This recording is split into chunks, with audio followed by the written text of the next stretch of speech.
del diseño como ingeniero civil. Entonces, vamos a iniciar, digamos, hablando de la Tierra, el planeta que habitamos. Si hacemos un corte, digamos, o tomamos una porción, una fracción, podemos ver, digamos, qué sucede desde el centro hacia afuera, y vamos a ver que dentro del radio, de lo que conforma la esfera de la Tierra, digamos, esta aproximación a una esfera casi esférica, de un poco más de 6.000 kilómetros. Dentro de este radio tenemos un núcleo interno, que, digamos, que se encuentra en estado sólido, luego un núcleo líquido. Esto conforma esta porción que, digamos, denominamos núcleo, la porción cerca del centro, y luego por encima de esto, a partir de cerca de los 3.000 kilómetros, está lo que denominamos manto, ¿sí? Este manto está compuesto por tres capas: mesósfera, astenósfera y litosfera, con particularidades de que esta mesósfera, o la primera parte del manto, se encuentra sólida. Luego la astenósfera, que tiene cerca de unos 700 kilómetros de ancho o de espesor, se encuentra en estado plástico. Y finalmente la litosfera, o la parte continental, la parte emergente, y lo que conforma el fondo oceánico, se encuentra en estado, se encuentra solidificado, digamos, rígido. Entonces, no perdamos de vista, digamos, que a partir de esta configuración que tenemos desde la superficie hacia el centro de nuestro planeta, es que van a surgir, digamos, las particularidades que generan estos movimientos. Entonces, hace bastante tiempo se propuso esta teoría de la deriva continental.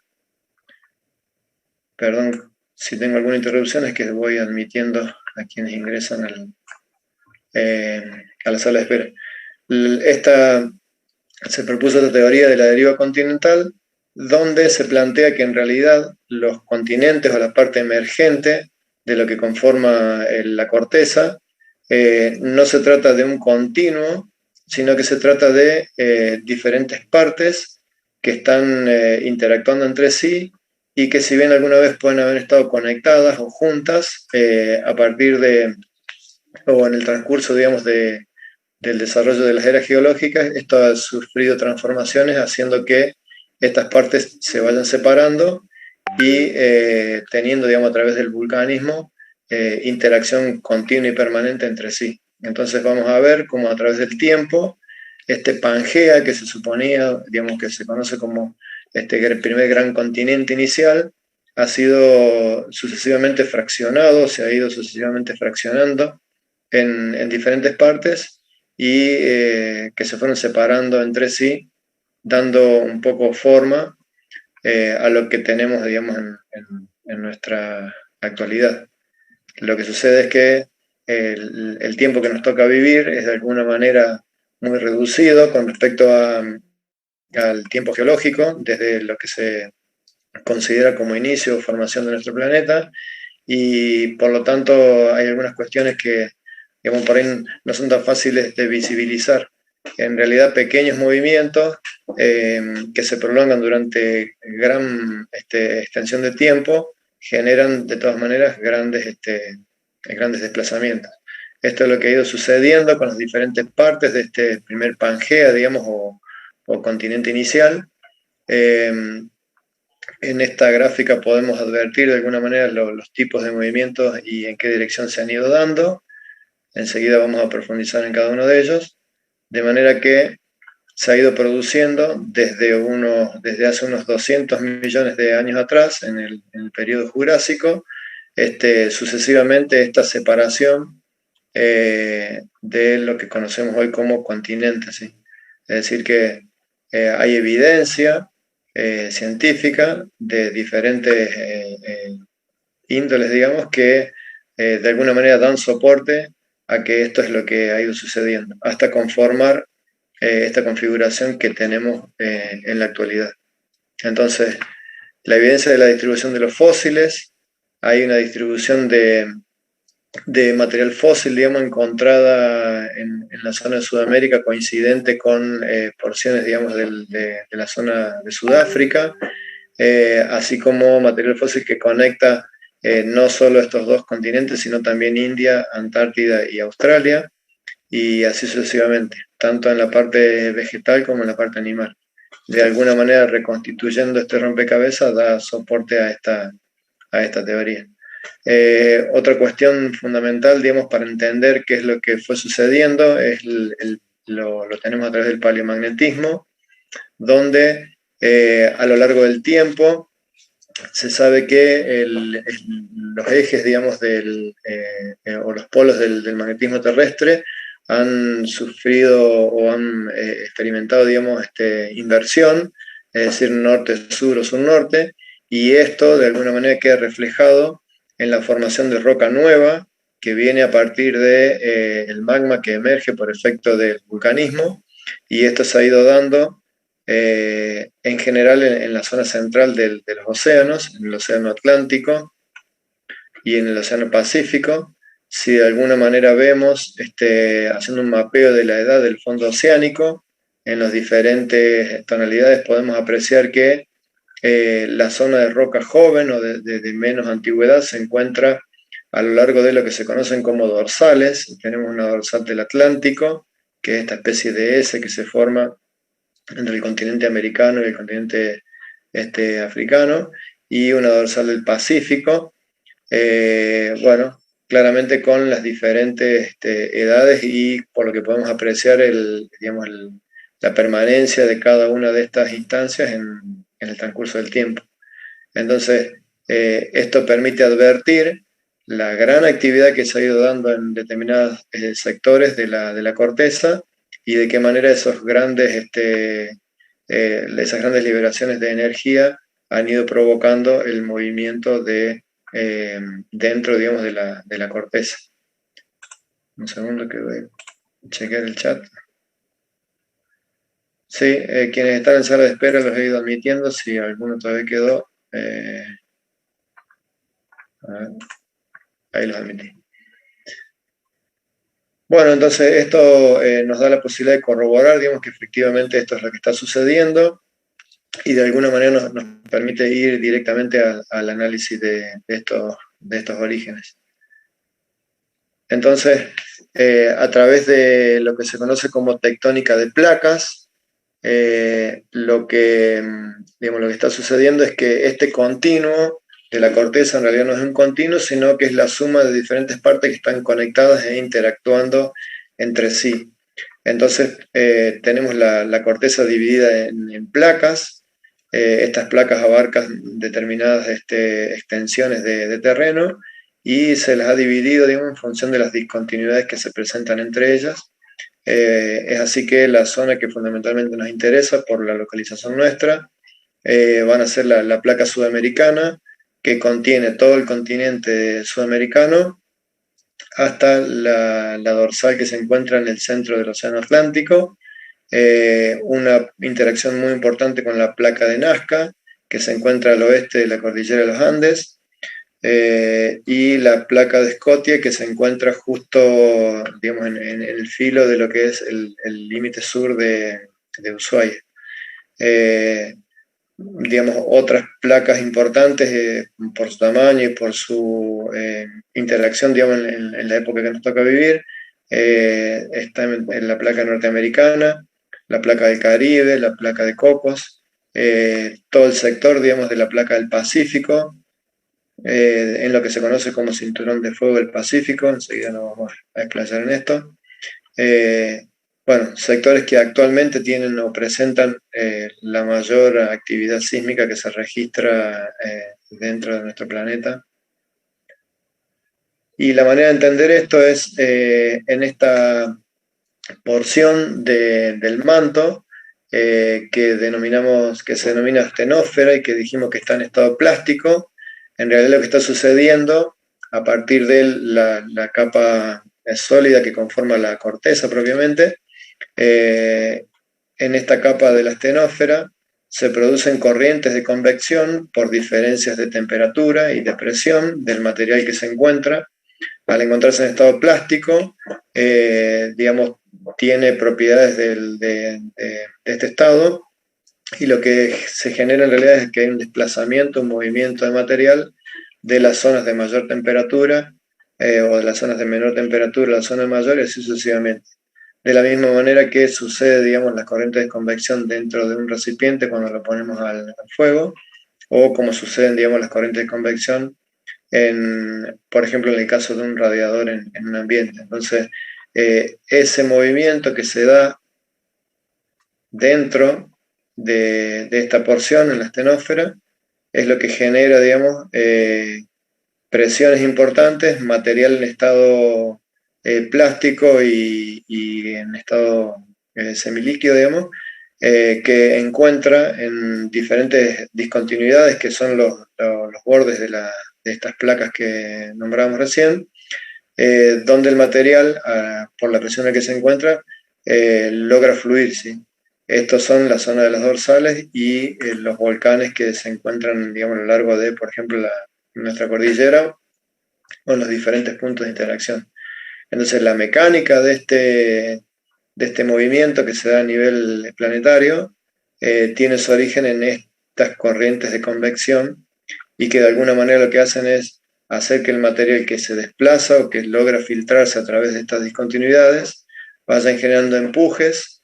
Podemos advertir, digamos, que en la dorsal del Océano Atlántico, por ejemplo, tenemos una separación entre las placas, y si eso se está dando como separación, al no haber un aumento en el tamaño, en el diámetro de la corteza, en realidad ese material que se está desplazando o separando, en algún lugar se está emergiendo, digamos, se está perdiendo. Esto es en las fronteras convergentes, es decir, en algún lugar hay un empuje que hace que el material se vaya volviendo a introducir dentro de la astenósfera y retroalimenta, digamos, este ciclo.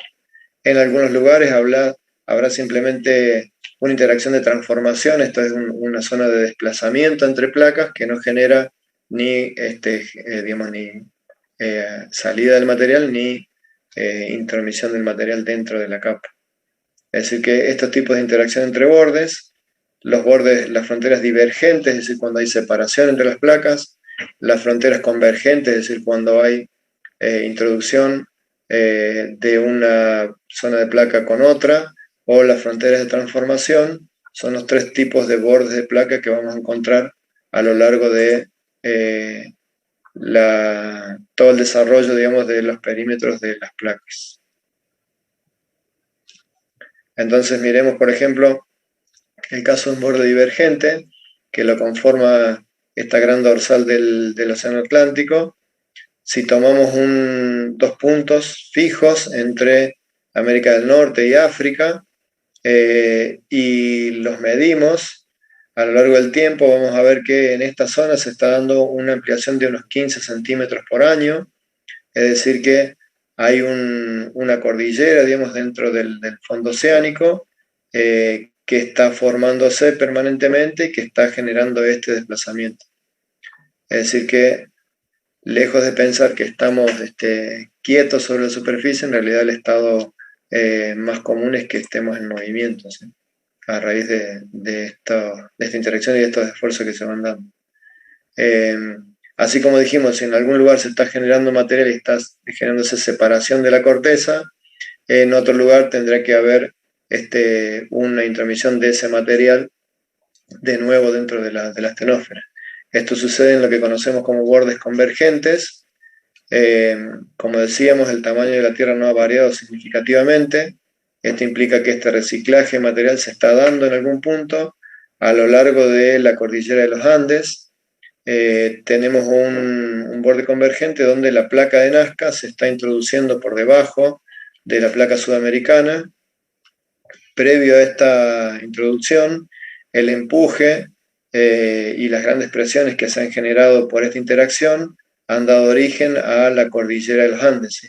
Es decir, todo el cordón que tenemos hacia el oeste del continente sudamericano tuvo como origen, digamos, las tensiones que se generaron por la interacción entre la placa de Nazca y la placa sudamericana, ese gran empuje primero lo que hizo fue elevar toda la roca en la zona costera y luego perderse dentro, por debajo de la placa sudamericana.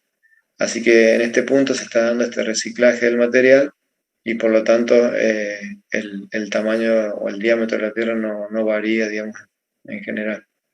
Entonces, si hacemos un corte acá, por ejemplo, a la altura de la mitad de acá de nuestro país, vamos a ver que por un lado, en la zona del Océano Atlántico, tenemos este material que está fluyendo a una elevada presión y que encuentra estos intersticios por el cual descargar esa presión, y el material que se está formando configura una cordillera dentro de esta dorsal. Así como esto sucede generando empujes en una dirección de separación, justo por debajo de la cordillera de los Andes. Por eso Chile, digamos, tiene una sismicidad de las más importantes a nivel mundial, porque está justo por encima de donde se están dando estos procesos, digamos, de subducción. Un fenómeno de subducción lo configura cuando una porción del manto se está introduciendo por debajo de otra, es decir, en este caso la placa de Nazca por debajo de la placa sudamericana, haciendo que este material luego en profundidad encuentra presiones y temperaturas que hacen que vuelva a hacerse, digamos, plástico, siendo que era un material que configuraba la porción sólida de la corteza. Este es el mecanismo por el cual entonces se van a generar fundamentalmente los sismos de mayor importancia a nivel mundial. Otro ejemplo de este tipo lo conforma, digamos, el desplazamiento que tuvo la placa de India a lo largo del tiempo. Hace más de 70 millones de años, India se encontraba bastante lejos de la placa euroasiática. Estos movimientos han dado lugar a una aproximación primero y luego un empuje de suficiente importancia como para que haya generado en la zona tibetana, digamos, del Tíbet, lo que configura, digamos, las mayores elevaciones que tenemos en el planeta, que son, como es la cordillera del Himalaya. Entonces, con alturas superiores a los 8.000 metros. Este levantamiento se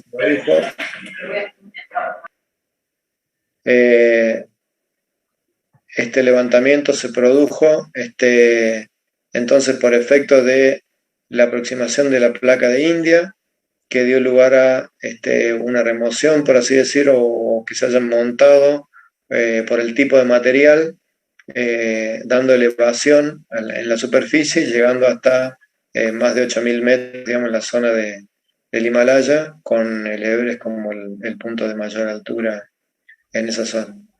Entonces, se darán cuenta, digamos, de los niveles de esfuerzo que se han ido produciendo. El tercer caso de interacción de bordes lo constituyen los bordes transcurrentes o estas interacciones que se dan por desplazamiento entre una placa y otra, de tipo cortante, podríamos decir. Y el caso más conocido es la falla de San Andrés, por interacción de la placa del Pacífico con la placa norteamericana, y es una gran discontinuidad que se produce a lo largo del borde y que afecta la zona continental. Si se fijan, esto es la zona, digamos, del oeste de Estados Unidos, en su frontera con México, y la falla se desarrolla a lo largo de cerca de 1.300 kilómetros. Tomen nota de la extensión, ¿no? Hoy por hoy es lo que, digamos, genera la mayor sismicidad que tiene Estados Unidos en su costa oeste. Se estima que hay un desplazamiento promedio de unos 5 centímetros al año. En realidad este desplazamiento no se va dando, digamos, de manera permanente, sino que ante cada evento de liberación de energía se produce un desplazamiento y que puede llegar a, en determinadas zonas, desplazamientos relativos de gran magnitud, como más de 5 o 6 metros, en los antecedentes de algunos sismos como el de San Francisco del año 1906.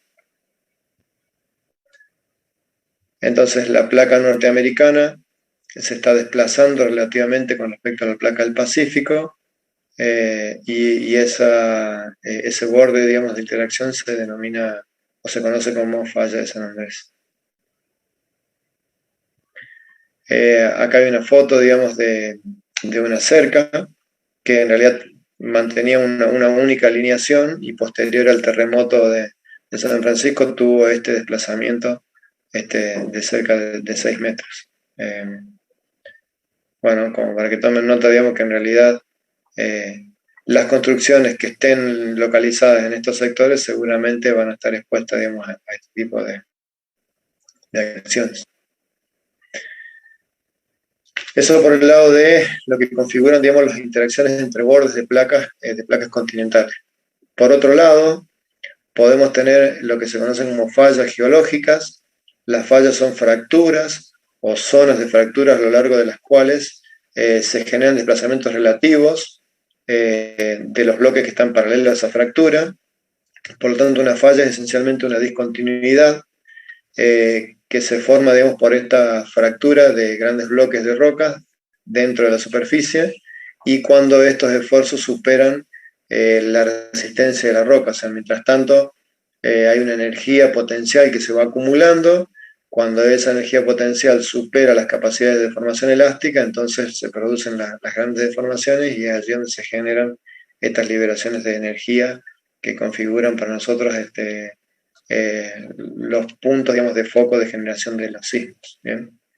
Entonces, las zonas de rupturas tienen generalmente una superficie que está bien definida y se conoce como plano de falla, y a través de este plano es donde se da, digamos, el deslizamiento tangente de las rocas de los diferentes bloques.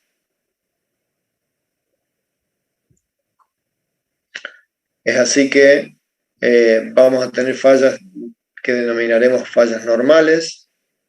En este caso se producen por efecto de tracción horizontal, es decir, las fuerzas que están generadas sobre la roca son perpendiculares al plano de falla, es decir, el plano es esta línea de ruptura superficial, perdón, la línea sobre la superficie, y esto se da de manera perpendicular y generando efecto de tracción o de separación entre las mismas.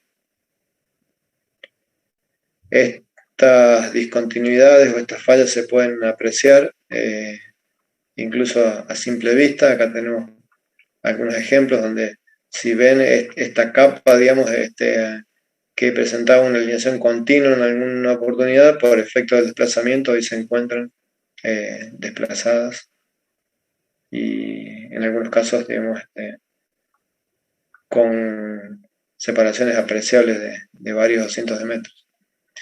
En el caso de las fallas que se conocen como inversas, lo que se genera es una compresión también perpendicular a la línea de la falla, que hace que un bloque se termine montando sobre el otro.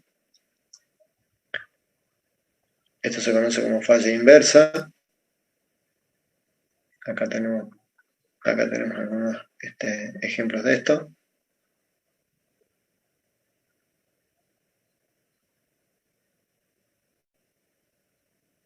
Y las fallas que se producen por un desplazamiento de rumbo simplemente, o también conocida como falla de desgarre, que generan, digamos, un deslizamiento, un desplazamiento relativo, como estos que hablábamos del límite de transformación anteriormente descrito, y estas se conocen también como fallas transversales.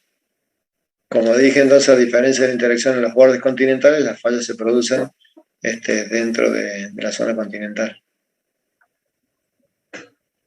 Acá tenemos algunos ejemplos de estas fallas de transformación.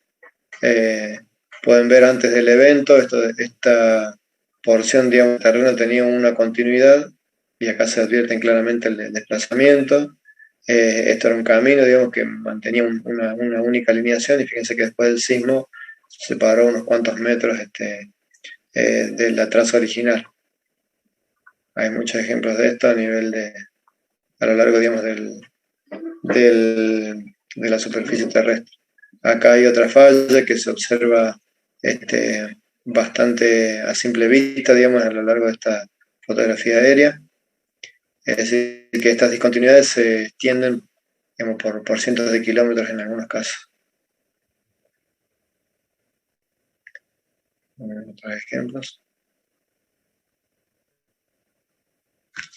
Fíjense que en este caso coincidió, digamos, con la traza de un camino. Acá vemos una falla, digamos, con una dislocación vertical muy importante. Es probable que antes del evento, digamos, este elemento o esta porción de la construcción estuviera vinculada, digamos, a la vivienda. Luego del evento quedó bastante separada. Bien.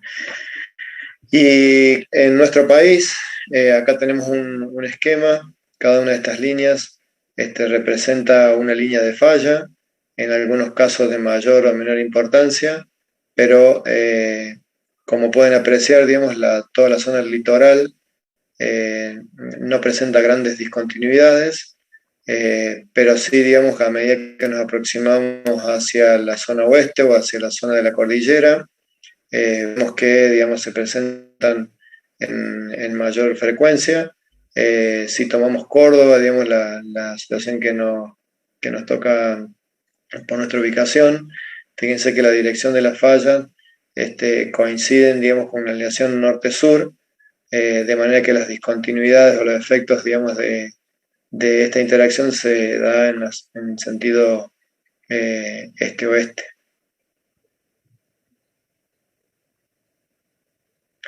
Puntualmente en las proximidades de nuestra ciudad tenemos fallas que transcurren coincidentes con la alineación de las elevaciones más importantes que tenemos acá en la provincia, es decir, a lo largo o en coincidencia con lo que son las sierras de acá de Córdoba. Transcurriendo, digamos, o a la altura, las más importantes a la altura de las sierras chicas y de las altas cumbres.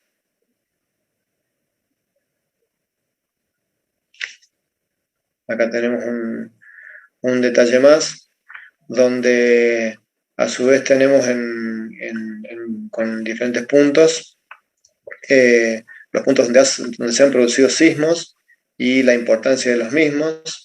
Los sismos que han sido más relevantes para la historia de la sismicidad acá en la provincia de Córdoba han transcurrido a lo largo de la falla de San Pacho, una falla que tiene una traza que coincide con la dirección de la sierra digamos, en donde las elevaciones se pierden acá en la zona sur, en la zona de San Pacho propiamente. Pregunta del chat.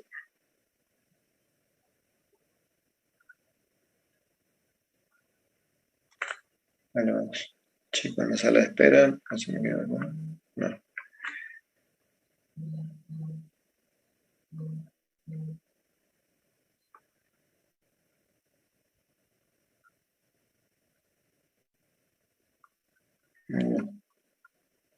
En la provincia no tenemos fallas de transformación, sino que se dan fallas normales y fallas inversas, con diferentes grados, digamos, de interacción.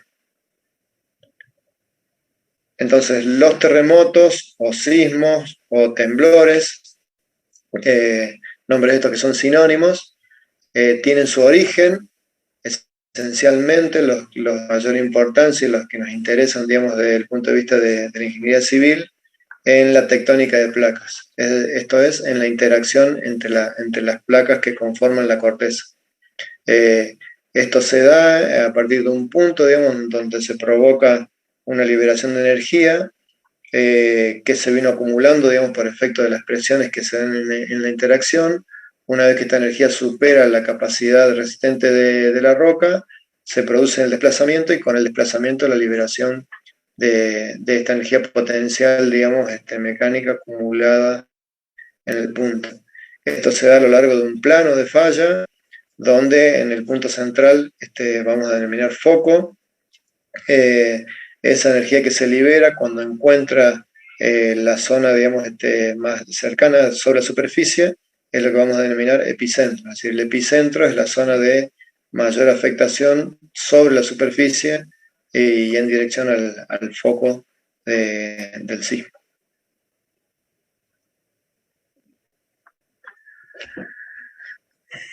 Bien. ¿Alguna inquietud hasta aquí? ¿Comentario? Pueden habilitar si quieren los micrófonos. Enseguida abrimos la próxima. Hay una pregunta en el chat, ingeniero. Lo vemos, un segundo.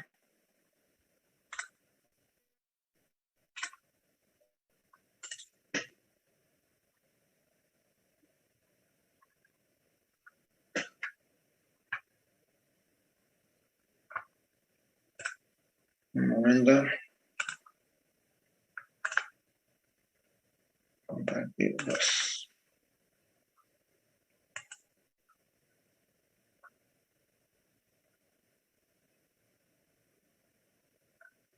Profe, una consulta. Sí. Había dicho que los terremotos era por las tectónicas de placas, o sea, la parte que nos interesaba, ¿no? Sí, enseguida cerramos, digamos, la parte, digamos, o los sismos que se generan por efecto de la tectónica de placas son los que mayor liberación de energía producen y son los que nos interesan de mayor manera, digamos, por los efectos que causan sobre las construcciones. No obstante, se producen sismos de manera natural, así como es los de la tectónica, por efectos de, digamos, cárcavas o cavernas que se pueden derrumbar en algún sector, pueden producir alguna sismicidad localizada.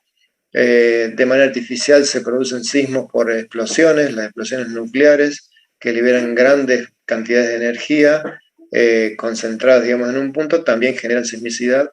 Es decir, hay otras fuentes, digamos, de generación de sismos, pero o de movimiento de tierra o de terremotos, que de eso es lo que estamos hablando, pero que de alguna manera no son relevantes por la cantidad de energía, digamos, que libera. No, gracias. Esa es la pregunta.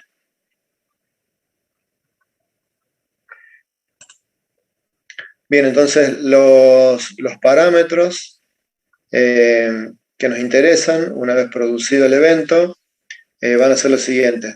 El foco o el punto en el interior donde se produce la liberación, el epicentro, que es el punto más cercano sobre la superficie. Esta distancia h se denomina profundidad focal. Y luego tendremos las diferentes distancias, digamos, a los puntos de interés a partir del epicentro, ya sea a un punto de medición, como son los sismógrafos. Si bien después nos vamos a explayar, pero les adelanto que un sismógrafo es un instrumento que permite medir esta acción que se genera, o este movimiento que se genera sobre la superficie, y a diferentes distancias, digamos, al epicentro tendremos las construcciones, digamos, que van a ser las que nos interesan analizar.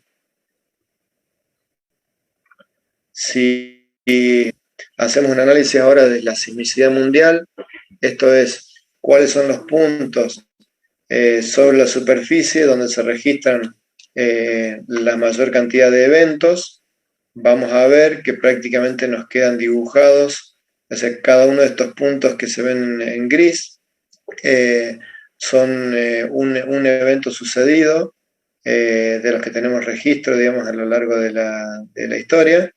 Entonces, fíjense que prácticamente si siguiéramos las zonas que configuran estos puntos, no estamos, estamos en el escenario, digamos, que configuran las diferentes placas en las que está dividida la corteza. La zona de mayor sismicidad o de mayor frecuencia de ocurrencia de estos sismos, fíjense que coincide con la porción de los bordes continentales a lo largo del Pacífico, y esto se conoce como cinturón de fuego del Pacífico, donde también se dan la mayor acción de volcanes, digamos, o la mayor acción volcánica que se puede registrar. Entonces, estos son los puntos, digamos, de mayor sismicidad. Japón tiene una sismicidad elevada, tiene un altísimo desarrollo, digamos, en ingeniería sísmica. Estados Unidos tiene una gran sismicidad. La zona de Europa, digamos, que configura la zona de Italia, tiene elevada sismicidad, tiene también un gran desarrollo de lo que es la ingeniería sísmica, y la zona de Nueva Zelanda, que también tiene una elevada sismicidad, así como Chile, también tiene un gran desarrollo de ingeniería sísmica a nivel mundial. Para nosotros, digamos, si bien tenemos una sismicidad que es importante y que no podemos dejar de considerarla, en realidad, digamos, no estamos en una zona más crítica como lo configuran la zona de Chile sobre el Pacífico. Entonces, ahora relacionando y uniendo estos puntos, como les decía, en los puntos rojos configuran los diferentes eventos que están sucediendo. Acá tenemos una indicación de más o menos el movimiento en milímetros por año de las placas. Fíjense que en realidad cuando lo vemos así es ínfimo el movimiento, pero si esto lo llevamos a miles de millones de años, podemos obtener como resultado, digamos, los cientos de kilómetros que nos separan hoy entre los continentes. Entonces, bueno, claramente, digamos, está relacionado la sismicidad con los bordes de interacción. Si volvemos a la zona que nos interesa, que es la zona de nuestro país, y hacemos un corte, digamos, en esta sección AB que está indicado en esta gráfica, la interacción de la placa de Nazca con la placa sudamericana, podemos ver que lo que está sucediendo es que la placa de Nazca, en una profundidad de alrededor de 100 kilómetros, se está sumergiendo, digamos, debajo de la placa sudamericana, y con los grandes empujes que se producen en esta zona de interacción, en lo que se configura como la fosa chileno-peruana. Esto es toda la costa oeste de nuestro país, que configura la cordillera de los Andes. Acá tenemos los diferentes valles de la precordillera.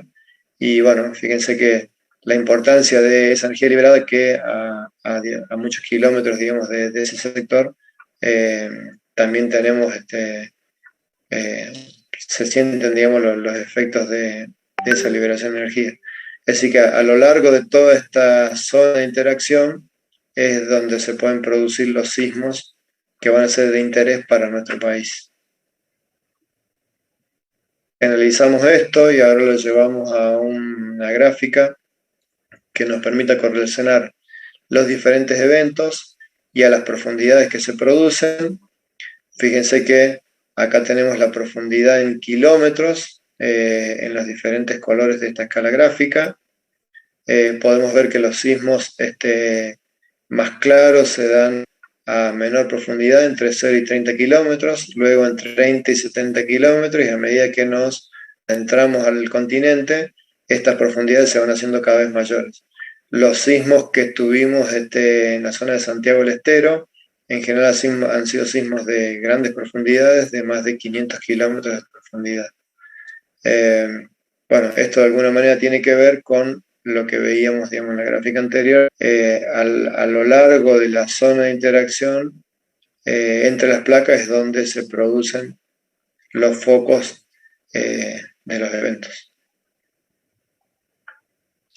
Entonces, la sismología es la ciencia que estudia tanto la generación como la propagación y el registro de las ondas sísmicas. Es decir, que a partir de sucedido un sismo, lo que se van a producir son ondas, enseguida vemos el concepto, que las vamos a poder registrar en lo que configuran las estaciones sísmicas. Las estaciones sísmicas van a ser puntos en los cuales podemos medir o registrar las acciones que se generan de movimiento de la superficie terrestre. Entonces, ¿de qué hablamos cuando hablamos de ondas? A ver, los escucho a ustedes ahora. ¿Qué es una onda? ¿Qué me pueden decir? Pueden abrir el micrófono si quieren, así interactuamos un poco.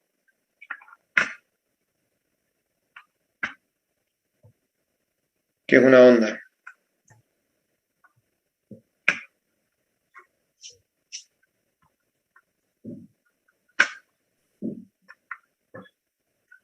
¿Qué me pueden comentar?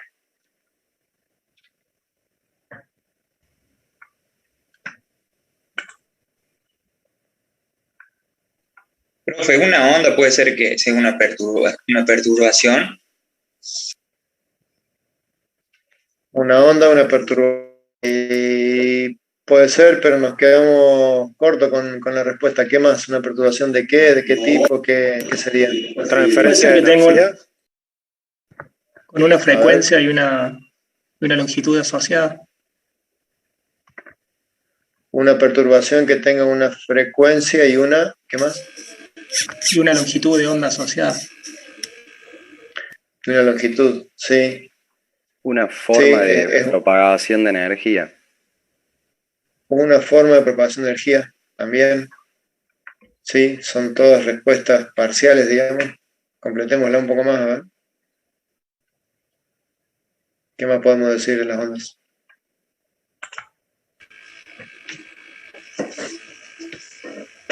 En realidad, digamos, el fenómeno de las ondas, lo que estudia son las perturbaciones que se dan en un determinado medio físico, a partir de la cual hay una propagación de energía, pero sin traslado de materia. Es decir, cuando hablamos de onda, hablamos de una energía que se va a propagar, pero sin que haya este traslado de materia. ¿Qué significa? Que no vamos a ver, digamos, material a partir de la ocurrencia del sismo, material del foco desplazado acá a la superficie, pero sí vamos a ver los efectos de esa liberación que se produce en el punto. Entonces, cuando hablamos de onda, vamos a hablar de un transporte, un traslado de energía sin que haya traslado de materia, es decir, de todos estos efectos que genera esa liberación, y que claramente van a perturbar el medio y lo van a hacer de diferentes maneras. Para nosotros las ondas que vamos a analizar son las ondas sísmicas. Estas las vamos a dividir en ondas de cuerpo o profundas. Estas son las que se van a dar dentro de la corteza. Por un lado, vamos a tener ondas primarias u ondas P, y por otro lado vamos a tener ondas S o ondas secundarias. Lo que diferencia una de otras van a ser en principio el tipo de deformación que producen. Las ondas primarias producen deformaciones de compresión-tracción. La onda avanza en el sentido o en la dirección de propagación. Por un lado, son las ondas de mayor velocidad, por eso se denominan ondas primarias, son las primeras ondas que detectan los instrumentos de medición. Son ondas que viajan a mucho o a gran velocidad o a la mayor velocidad.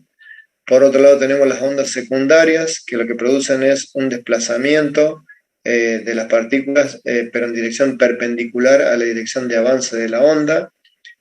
Por eso también se denominan ondas secundarias o transversales. Entonces, si vemos el efecto que producen cada una, las ondas P o las ondas primarias producen un efecto de tracción-compresión. Una onda primaria que podemos identificar, digamos, como para hacer una comparación, es el sonido. El sonido es un tipo de onda primaria, lo que produce un efecto de tracción-compresión, digamos, y a través de... se traslada a través de materia, es decir, no hay sonido en el vacío. Y las ondas secundarias producen un desplazamiento transversal a la dirección de propagación. Por lo tanto, lo que vamos a ver una vez que se sucede, digamos, el evento, va a ser un desplazamiento tanto en la dirección de propagación como transversal a ella, que va a ser la combinación de la interacción de las ondas primarias y secundarias. Esto es lo que configuran las ondas de cuerpo o profundas. Cuando estas ondas alcanzan la superficie, perdón, vamos a ver ahora un ejemplo de cómo se propagan. Estas son las ondas primarias. Ven que el movimiento de la partícula se da en la misma dirección de propagación. Esto es tracción-compresión.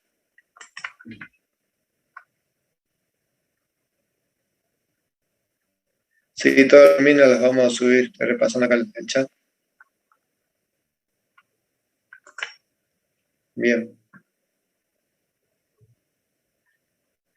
Las ondas secundarias, en cambio, generan movimiento de la partícula en dirección perpendicular.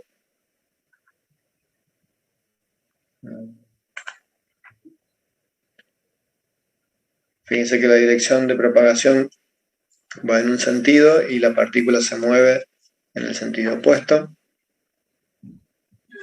Estas son las ondas S o ondas secundarias.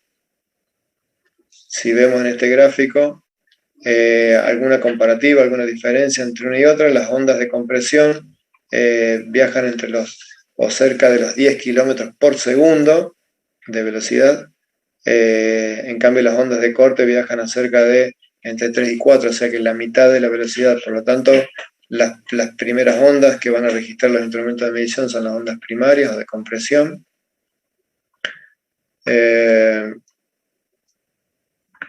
Y las ondas de corte, como dijimos, viajarán a cerca de la mitad de la velocidad. Una particularidad, digamos, que podemos ver y a través del análisis de estas ondas que permiten inferir, digamos, la composición de las sucesivas capas que configuran nuestro planeta hacia el interior. Como saben, las ondas secundarias producen un efecto de corte. Los líquidos no resisten al corte, así que por lo tanto las ondas secundarias no se propagan a través del líquido, y entonces midiendo, digamos, la interacción o la forma en que viajan las ondas a través en las profundidades, se puede determinar, digamos, esta configuración, sobre todo del estado del material en el mismo. Cuando las ondas alcanzan la zona de la superficie, la corteza, se generan otro tipo de ondas, las ondas superficiales, es decir, las ondas profundas se dan en el interior, y cuando llegamos a la superficie se dan las ondas superficiales. Dentro de estas ondas superficiales tenemos las ondas de Love y las ondas de Rayleigh. Las ondas de Love generan un movimiento que es perpendicular a la dirección de propagación, y las ondas de Rayleigh generan un movimiento similar al de una ola, digamos, en el mar, que de alguna manera tiene el mismo efecto, digamos, de cuando la energía que viene por el agua encuentra o toma contacto con la superficie. Entonces, estas son las ondas superficiales. Si hacemos alguna comparativa también entre las ondas de Love y las ondas de Rayleigh, en las de Love el movimiento horizontal transversal, perpendicular a la dirección de propagación, generalmente el movimiento es paralelo a la superficie. En cambio, en las ondas de Rayleigh el movimiento ocurre en ambos sentidos, tanto en la dirección de propagación como en un plano vertical a ella.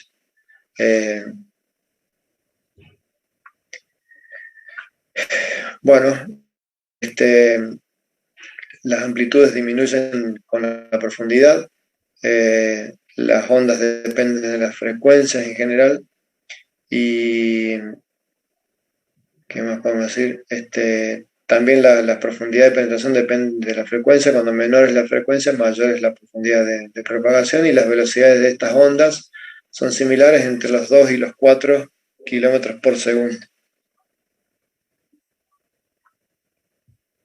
Si vemos acá en una interacción, las ondas de Love, fíjense el tipo de movimiento que producen. El movimiento de las partículas es perpendicular a la dirección de propagación y se da sobre la superficie.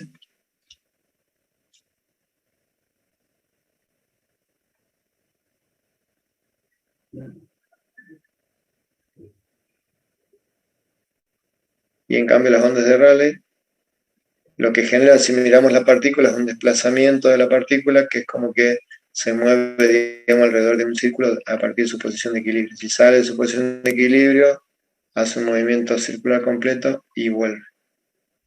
Similar al efecto de la ola del mar.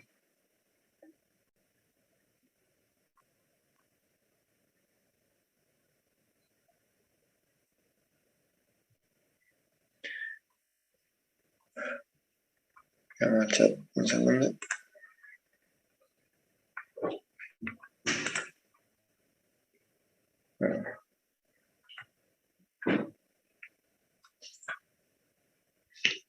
Bueno, entonces, ¿qué van a hacer los instrumentos de medición? Nos van a permitir registrar estos diferentes movimientos y poder identificar de alguna manera la llegada de estas ondas. Si miramos, en las próximas clases nos vamos a explayar en esto, pero por ahora tomo simplemente una gráfica de lo que conocemos como sismograma o acelerograma, que no es otra cosa que el registro de este movimiento en una estación sismográfica, es decir, una estación que tiene el instrumental necesario para este registro. Por ejemplo, acá tenemos el caso típico, un instrumento que registra movimientos en dirección este-oeste, un instrumental que registra movimientos en dirección norte-sur y uno que registra movimiento vertical. Una vez que sucede el evento, este es el punto o el horario de llegada de las primeras ondas a la estación. Las primeras ondas que llegan son las ondas primarias, fíjense que se inicia con ellas, digamos, esta perturbación, y luego llegan las ondas secundarias. Las ondas secundarias son de bastante mayor amplitud en general y van a ver que las que mayor desplazamiento generan. Y por último, las ondas superficiales, que van a ser bastante significativas, digamos, en cuanto también al movimiento que produce. Bueno, esto es lo que se puede advertir, digamos, haciendo un análisis de la manera en que llegan las ondas. Esto se dio para un sismo de magnitud 6,5. En las próximas clases vamos a ver qué significa esto, cerca de las costas del centro de Chile, en un evento, en este caso fue el del 3 de septiembre del 98. Aquí tenemos otro registro, esto es del año 95, y acá tenemos el arribo de las ondas P, el arribo de las ondas primarias, las ondas secundarias. Estas son las ondas profundas, y fíjense que cuando arriban las ondas superficiales, bueno, son las que generan las mayores amplitudes sobre la superficie propiamente.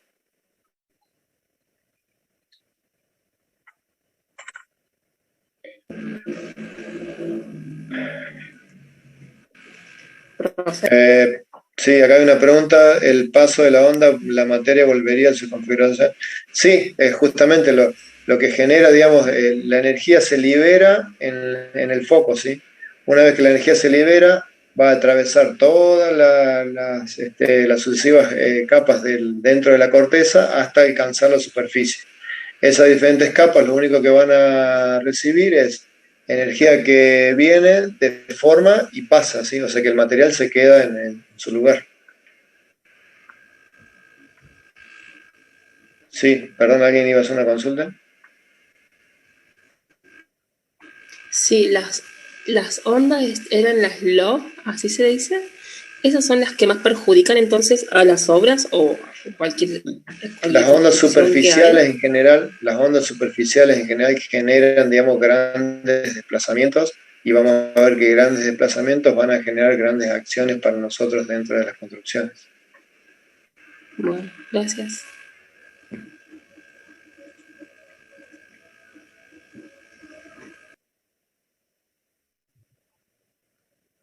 Bien, entonces lo que ustedes deben manejar, digamos, es el conocimiento de los diferentes tipos de onda y las características de las mismas.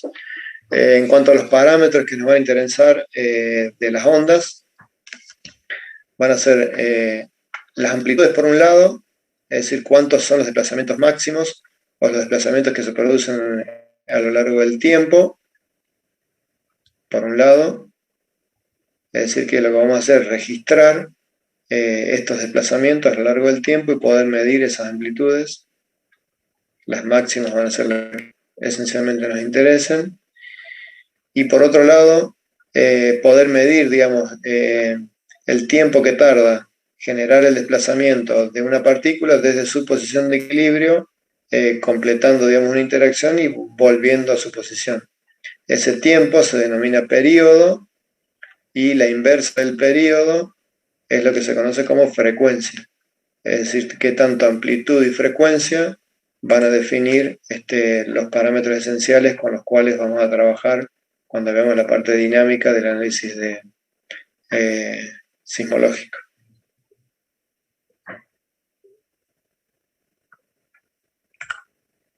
Entonces, fíjense, cada vez que sucede un evento, tenemos una red sismológica mundial de estaciones que están conectadas. Entonces, cuando sucede un evento, la importancia del registro de lo que sucede, digamos, en las proximidades del evento es tanto como la importancia que tienen el resto de las estaciones. ¿Por qué? Porque la medición del comportamiento, digamos, de esta propagación de las ondas a lo largo de las sucesivas capas permiten de alguna manera configurar o entender estas continuidades y el comportamiento, digamos, y eso da, bueno, mayor comprensión del fenómeno, de la sismología en general, y permite, digamos, generar a través del conocimiento mejores previsiones para digamos, los resultados o las acciones de lo que genera son fundamentalmente sobre la superficie. Es decir, que para un mismo evento, a partir de los datos que se van registrando en las diferentes estaciones a lo largo de la superficie, podemos ir de alguna manera identificando este comportamiento. Es así que, como les decía, el traslado de las ondas P se hará, digamos, a lo largo de la zona sólida fundamentalmente. El traslado de las ondas S se hará, digamos, también en la zona de sólido, pero no así en la zona de líquido. Entonces, esta zona de sombra, que se conoce a partir de que las ondas secundarias no se transmiten, permiten inferir, digamos, que la zona que rodea el núcleo, es decir, la zona exterior, se encuentra en un estado líquido. Entonces, identificada la acción, lo que tenemos que empezar a entender es qué van a generar los sismos en realidad, de importante, que va a generar como acción importante que nos interesen para las construcciones. El sismo no va a generar nada más que un movimiento del terreno, ¿sí? Ahora, lo que suceda con las construcciones o con lo que nosotros vamos a colocar sobre el terreno va a depender exclusivamente de la forma configurada esta construcción para o en relación con este movimiento. Por lo tanto, dependiendo de la configuración de lo que vamos a construir, ese movimiento podrá afectar poco, más o menos, o mucho, ¿sí? Entonces, en general los sismos pequeños pueden generar acciones pequeñas, los sismos moderados intermedios, y los sismos grandes van a generar grandes deformaciones. Lo que debemos hacer nosotros es preparar la configuración de las estructuras desde el diseño, desde el dimensionamiento y desde el armado, para que sean capaces de tener un buen comportamiento y desempeño en todas estas instancias, tanto en los sismos pequeños como en los sismos moderados y en los sismos grandes. Vamos a ver una particularidad, digamos, del diseño en el caso del sismo, que es que se va a aceptar algún nivel de daño dependiendo de el tipo de acción del que se trate. ¿Y esto por qué? Bueno, porque, digamos, la cantidad de acción, el tipo de acción es tan fuera de lo común que si no permitieran daño, muchas de las construcciones serían prácticamente no realizables, digamos, por el efecto económico. Entonces, se va a aceptar, digamos, algún tipo de daño para los sismos importantes.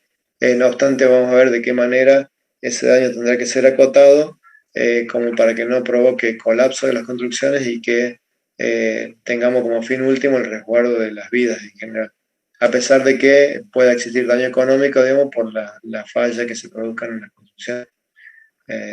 Bueno, a lo largo del curso, digamos, lo que vamos a hacer es explayarnos en estos conceptos, pero esencialmente lo que se busca es que para sismos pequeños las construcciones tengan un buen desempeño y que esencialmente no tengan ningún tipo de afectación. Para sismos moderados, que se pueda producir algún daño que sea reparable y es aceptable, y para sismos grandes se puede aceptar daño, pero con la premisa de que ese daño no genere pérdidas de vida, esencialmente. En ese concepto nos vamos a ir explayando a lo largo del curso. Entonces, si analizamos el marco general del problema sísmico, podemos ver que la problemática del sismo involucra diferentes instancias. Esta tiene que ver con lo científico, por un lado, con lo tecnológico y con una cuestión del sistema en sí. ¿Qué podemos decir de cada uno de ellos? Bueno, lo científico o para la parte científica tiene que ver, por ejemplo, con establecer cuál es la probabilidad de ocurrencia, es decir, cuanto mejor conocimiento tengamos de esto, mejor podemos prepararnos, digamos, para la ocurrencia de un evento. El conocimiento de esta configuración, digamos, del interior terrestre permite inferir de cómo se atenúan o qué comportamiento tienen las ondas y cómo se propagan a lo largo de la corteza, y de qué manera el tipo de suelo, como vamos a ver también, tiene influencia, el tipo de suelo donde vamos a asentar las construcciones y el tipo de suelo predominante en el sector de localización, de qué manera se van a producir las fallas en función de los tipos de suelo. Esto es esencialmente científico.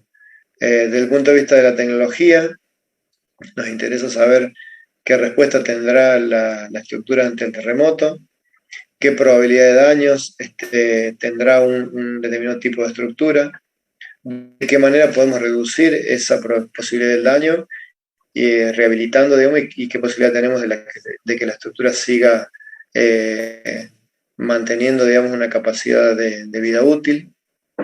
Y lo que sí interesa como sistema, digamos, es de qué manera las pérdidas económicas van al desarrollo, digamos, de la vida de la sociedad, qué nivel de riesgo va a ser aceptable.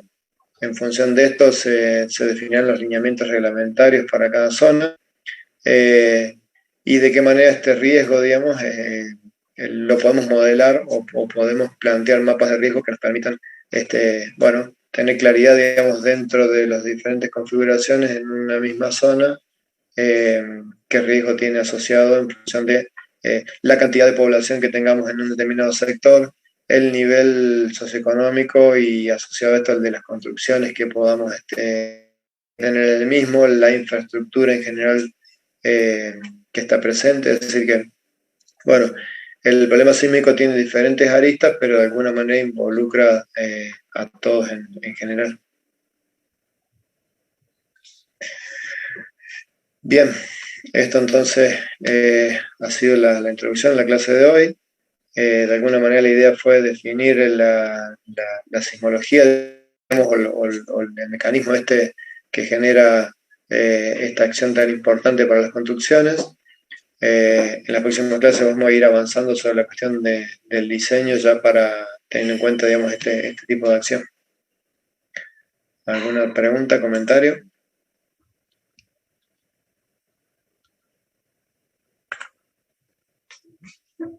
Yo, profe, ¿hay algún apunte que usted nos recomiende para seguir la materia?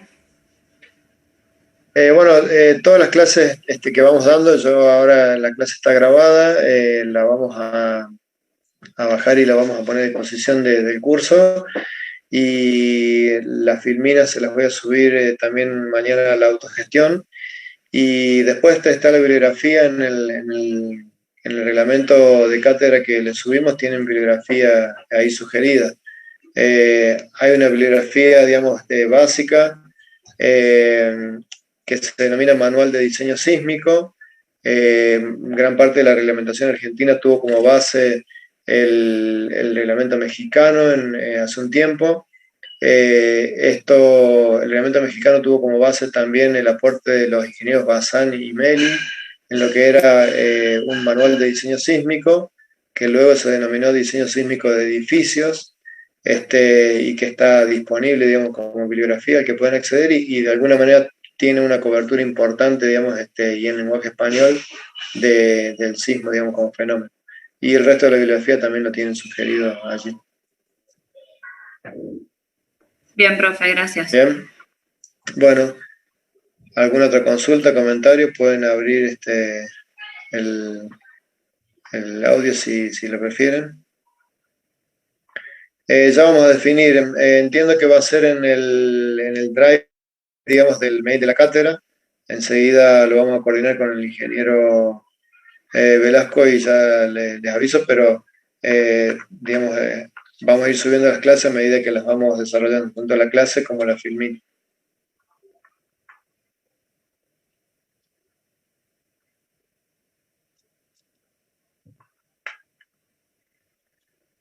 No, generalmente vamos a subir las filminas después de la clase.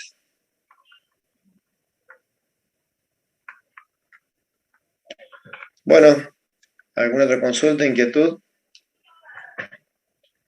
Les agradezco entonces y nos vemos la próxima clase. Perfecto, ingeniero, gracias. Chao, profe. Buenas noches para todos.